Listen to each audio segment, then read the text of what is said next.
Good morning, my name is Chris Wood.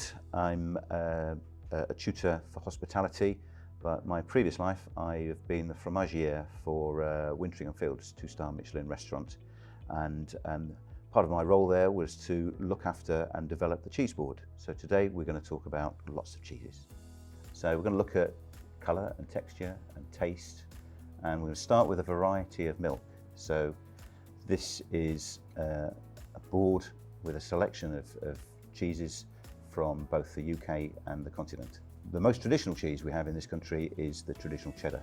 This has been made since about 12th century. Originally, the farmers would put milk that was produced from the cows into the caves in cheddar to keep them nice and cool.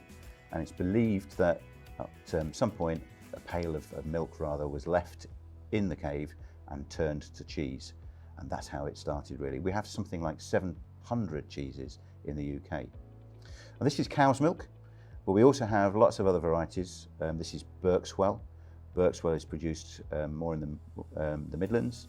It's made with a ewe's milk, has a lovely nutty, slightly granular texture to it, and it has a higher lactose content, so this means that it will have a sweeter flavour to it. Similarly, these are sort of truckle cheeses. These are cloth-bound or wax-bound cheeses. So these are two beautiful goat's milk cheeses. This is from the UK. This is called a Kidderton Ash, small goat's log, which is produced by a young lady called Kate up in Butler's Dairy in Cheshire. It's what we call a soft goat's cheese with a natural mould around it. Probably lasts for about 6 to 8 weeks at its maximum. It really wants a couple of weeks to start to develop the mould, and then another sort of 6 weeks at most to really be enjoyed.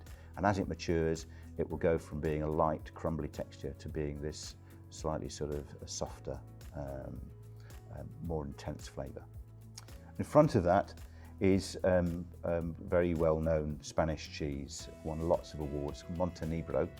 And Montenegro is actually coated with Roquefort, so the same penicillin that they would use for the making of Roquefort cheese, the blue cheese of France. Again, light, slightly sort of lemony, citrusy flavour to it when it's initially produced, but as it matures, again, this will become a little bit softer and has a more intense sort of mushroomy flavour to it. Thirdly, we've got some mozzarella here. So this is buffalo milk, beautiful, soft, fresh cheese here, and this is very young, really. Whereas behind it, slightly more mature and smoked. This is a much firmer texture to it. So this will be very light. All cheese is made in much the same way. It's all about the art of heating the cheese and developing the curds and removing the whey. And the younger the cheese, the softer, the lighter the flavour. The more mature the flavour, the more intense the flavour will become. But there are other milks as well, and there are other cheeses, and we've got something here which is extremely unusual.